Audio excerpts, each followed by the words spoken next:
starting off by mixing some zucchini relish. I love canning this stuff for the winter. We actually just finished our last jar from last year, about a week or two ago, and so I'm excited to have that on hand again. But this needs to sit for the majority of the days, which means I need to get it started as early as possible. And then they're actually calling for some pretty severe storms this afternoon. We'll see whether or not it hits. It's actually been about a month since we've had a good rain, so we would be incredibly grateful for a good rain here on the farm. That's a pretty big deal when it's that dry. So we are really praying that it pours for a good deep rain. The grass has turned really brown. Our cornfields are not looking so good, but we will be grateful for whatever the Lord gives us. For now, let's get started on this, and then hopefully we can also pick some more flowers before that rain comes.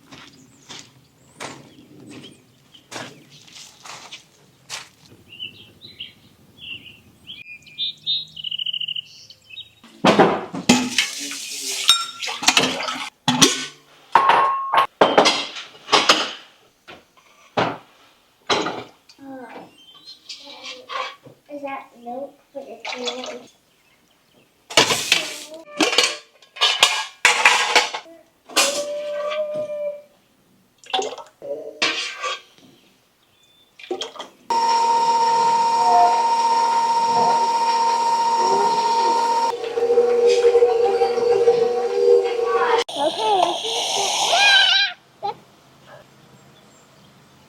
I'm the filler upper.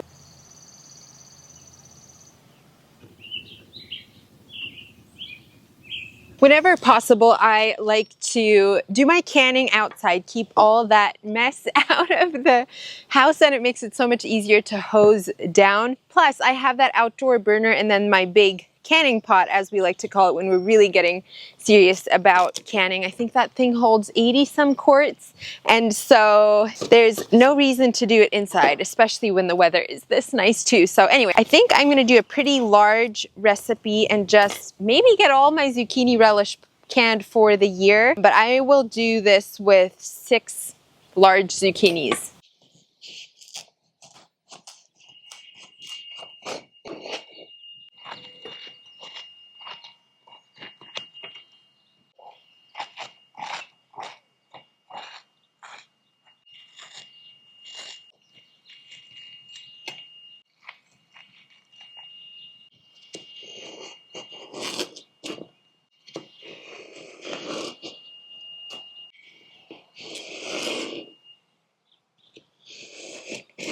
After peeling a couple of them, I do feel like the peel should be soft enough, especially considering that we'll be cooking this later. Not peeling them will give us that beautiful green color as well, so I'm going to try it. Obviously, this is such a big batch that I think if it does not turn out, I will be sure to remember next year.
I have a really fun job for you guys. Oh, good. It's supposed to rain soon. So, how would you like to get a little basket and pick as many flowers as you can from the dahlia patch and all the flowers in the garden, because that helps them grow better if they're picked. Be electric. Come on. And then pick the stems long enough that we can put them in vases.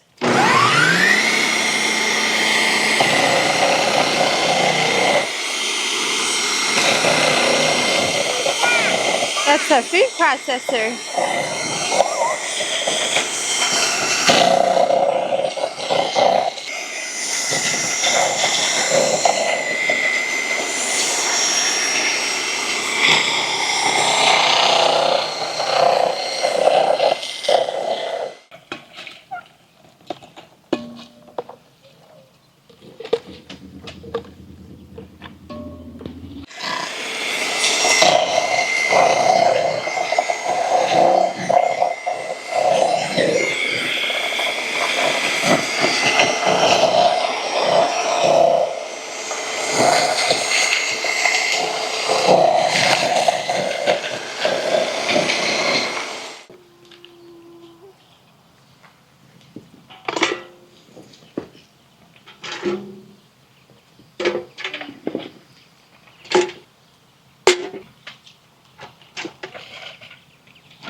We'll have to go grab some more onions inside, but next I want to take 12 large onions and we'll also run those through the food processor.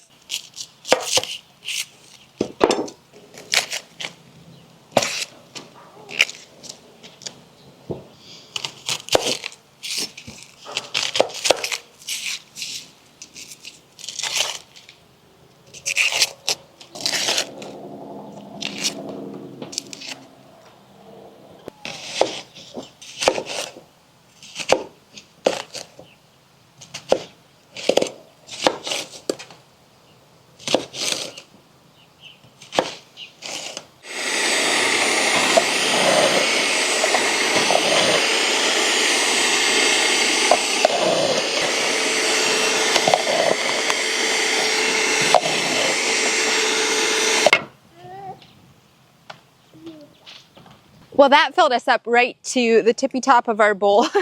Next, we want to take 3/4 cup of pickling salt and just sprinkle this over the top. And then I need to go grab a big spoon. We'll stir this together and then cover it tightly with saran wrap. Normally, I mix this in the evenings and then proceed in the morning. So I'd like to give it at least 8 to 10 hours, but it is already almost noon. And so I'm thinking I will probably let this sit until tomorrow. I'm gonna message my mom just to make sure that actually works, but I don't see why it wouldn't. I'd rather have a little bit of a longer time period for this to sit than to shorten it too much. But I will make sure to film the rest of the process in case you're also looking for a delicious way to use up a bunch of zucchini.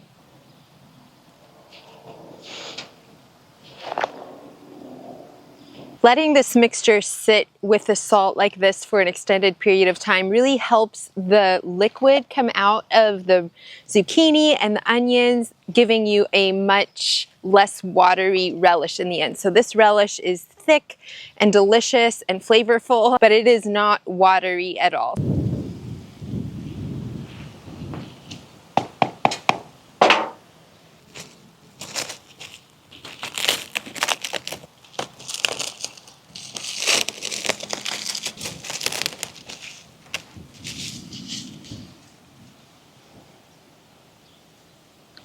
To describe yourself, fill in each blank with a word or set of words from the bank by each sentence.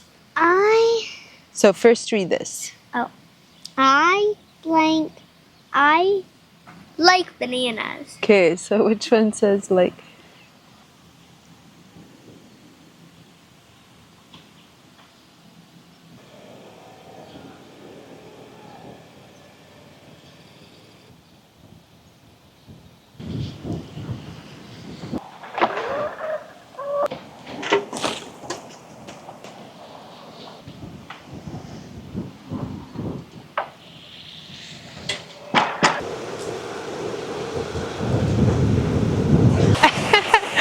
Oh my goodness, it's raining! Thank you, Lord! Yes! The question is, I'm away from the house. I was taking that zucchini slop out to the chickens. Do I just book it and get drenched? I mean, I'm already wet anyway. I guess I may as well. Or do I wait and see if it lets up? But lunch is waiting in the oven. I guess we'll make a run for it.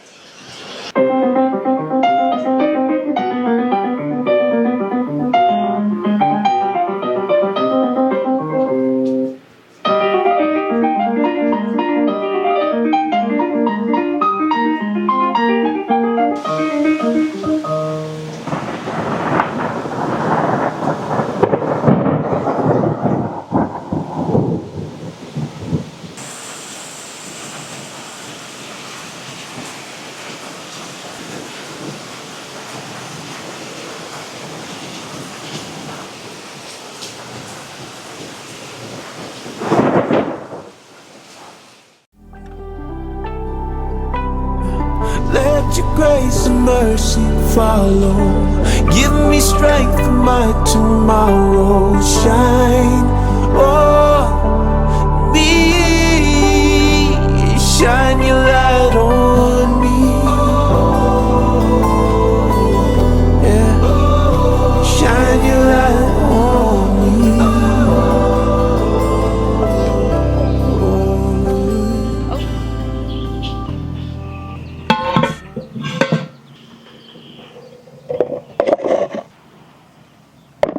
Well, it is the next day and we are ready to cook our zucchini relish. So this has been sitting a lot longer than the typical 8 hours, but better longer than shorter. So I just washed my hands and I'm just gonna take this mixture and squeeze out as much of the liquid as I can before throwing it into the pot here, and then we'll be ready to add the vinegar and all the spices and things like that.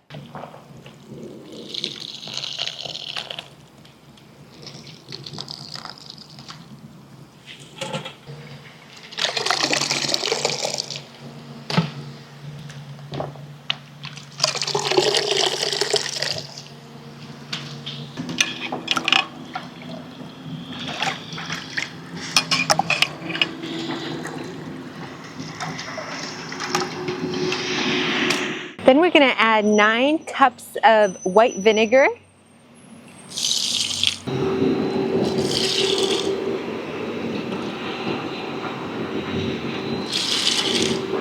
And then 3 cups water and 1.5 cups of flour. Now you want to make sure you mix that in quickly so that you don't have lumps. I ran ahead of myself a little bit this time. Technically, I would want to mix the flour with the sugar and the spices ahead of time and then actually add my zucchini last. So I will leave the actual recipe for you in the description box below. This works as well. You just want to make sure that you quickly stir in the flour before it starts forming any lumps. 3 teaspoons of turmeric, 3 teaspoons ginger, and then 3 teaspoons of celery seed, as well as 6 teaspoons garlic powder, and 8 cups of sugar. We'll stir this in until it is well combined, dissolve all that sugar, and then we'll let this come to a boil again and just boil until it's thick.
Let's talk about New Flora's August collection. As always, my discount code GOLDENHOUR10 is good on the entire collection as well as the entire website. And for reference, as I'm trying these on, I am 5'7" and normally like in a size 6. But starting off with the Arlington dress, first up a moment for the fabric because wow, what a stunning print. And then it has this little trim detail. The dress is lined and 100% cotton, which is amazing. Let me step back. Can you see the length there?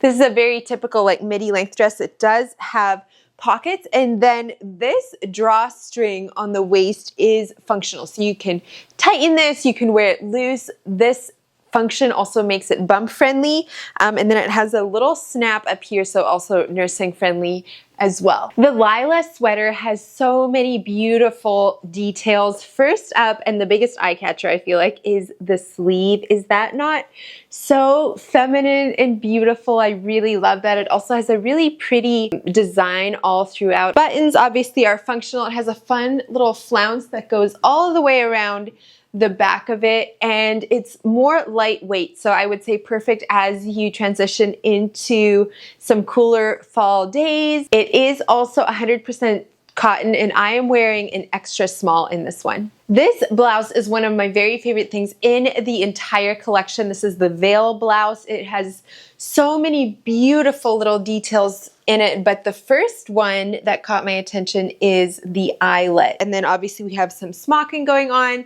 The top is stretchy, so you could nurse in it, but I just love the shape, the silhouette that it gives, but while still being really easy and just comfortable to wear. This one is also 100% cotton, and I paired it with the Costa Mesa jeans. These are such a comfortable jean. They are a higher rise, and if you're a little bit taller like me, I love that it has this kind of laid over hem. I don't know what you call that, but you could totally adjust that to your liking. If you're shorter, it would be easy to just fold it over another time. Jeans have pockets front and back, and then a straight leg. Next up is kind of a fun combination. This is the Pendleton blouse with the Susie cardigan. Now, I don't know how well it's showing up. The Susie cardigan is a beautiful kind of baby blue color, and you can see it has this gorgeous like crocheted detail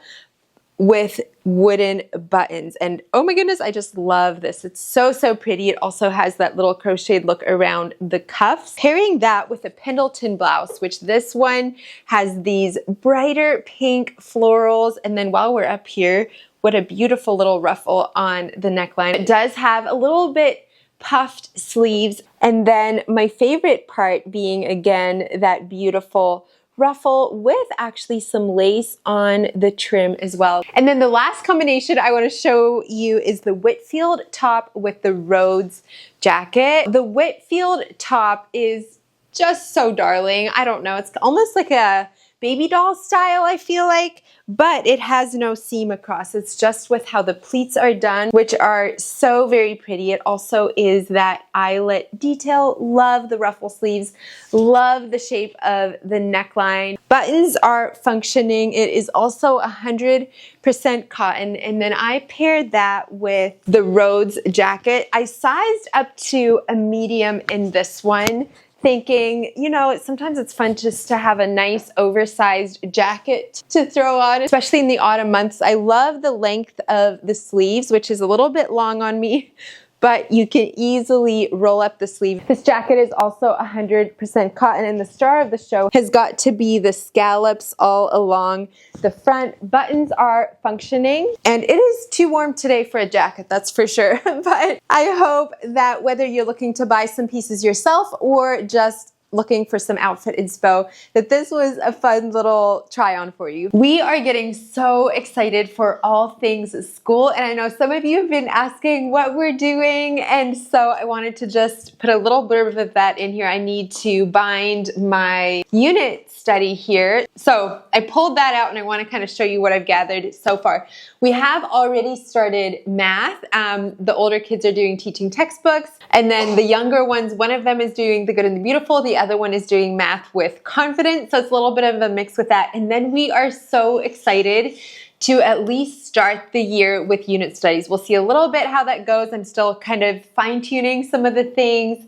For history, we are doing Tuttle Twins. They came out with their third textbooks. We really enjoyed the first two. In fact, let me pull that really quick because some of you might like to see that Okay, this is what that looks like, and it just is full of pictures. It's written like story form, and the kids just really, really love that. For Avi, I was going to do Teach Your Child to Read in 100 Easy Lessons. She's been begging to read, but she is already reading beginner level books, which is amazing, and you love to read, right? So we'll see if we end up actually even doing much in here. She's kind of taught herself through the summer. Okay, and then for unit studies, and we are doing other things. Another thing from the Good and the Beautiful that we're doing is the music appreciation. We did music appreciation 2 years ago whenever it had just come out, and then this year we just started the music appreciation 2, and we really enjoy those. They kind of deep dive into classical music and that kind of thing. Just yesterday we were learning about Beethoven, and the kids really enjoyed that. So there's definitely some more things we're doing on the sides, and maybe I can kind of take you along for more of that here as we dive into it further again. But what I really was excited to show you was the unit studies. We're back in Campfire Unit Studies. This is actually one of their older courses with the skills of a photographer, but it was kid requested. So I thought, you know what? That would be such a fun one to start the year off with. And so one of my favorite things about unit studies is making them feel just like an experience. So I'll often find some books that are related to whatever we're studying, even though there's so much information in the unit itself, and it is not at all required that you get anything on the side. They have some different crafts or experiments and that kind of thing in there if you want to do them, but a lot of that is just things you'd have around the house anyway. So this is totally just like, I love to do this, not required. I feel like it really enhances the experience to get, you know, some picture books, maybe some chapter books for the older kids. And my books for this aren't here yet. I did order a handful of books to go with this, and I'm hoping maybe once I have everything together, I can kind of share that. Maybe I'll just do that over on Instagram. I have found games, like when we went through the Titanic, I found games. But for this one, the thing that popped into my mind immediately was, okay, they want to study photography. That is amazing. Having done YouTube now for, oh, what has it been? 7 years, I think. I have gone through quite a number of cameras, and I actually need to go get another one up in the storage room. I think I have exactly enough cameras that each of the kids can take one and use it through this course as we practice the skills of a photographer. And then I picked up these they're just little photo albums. It's like 4x6, one picture per page, just, you know, old school photo albums like I would have had when I was a kid. And for them to kind of document their work and their photography skills, I think they're gonna have so much fun. Avi is just hearing about this now, right? The other kids, it's still a surprise. Do you think that sounds like fun? Yeah. And then I also picked up this. It's just a Lego, the creators. So this is a camera, and they can all just share this and put it together. But all the kids really enjoy Legos. That's everything that I have for this unit so far. The picture books, like I said, are ordered but not here yet. But I'm just itching to get back into a routine with all of that. Well, thank you so much for joining me. I hope you have a beautiful week, and I'll look forward to seeing you next time. Bye, friends. Golden, golden thing.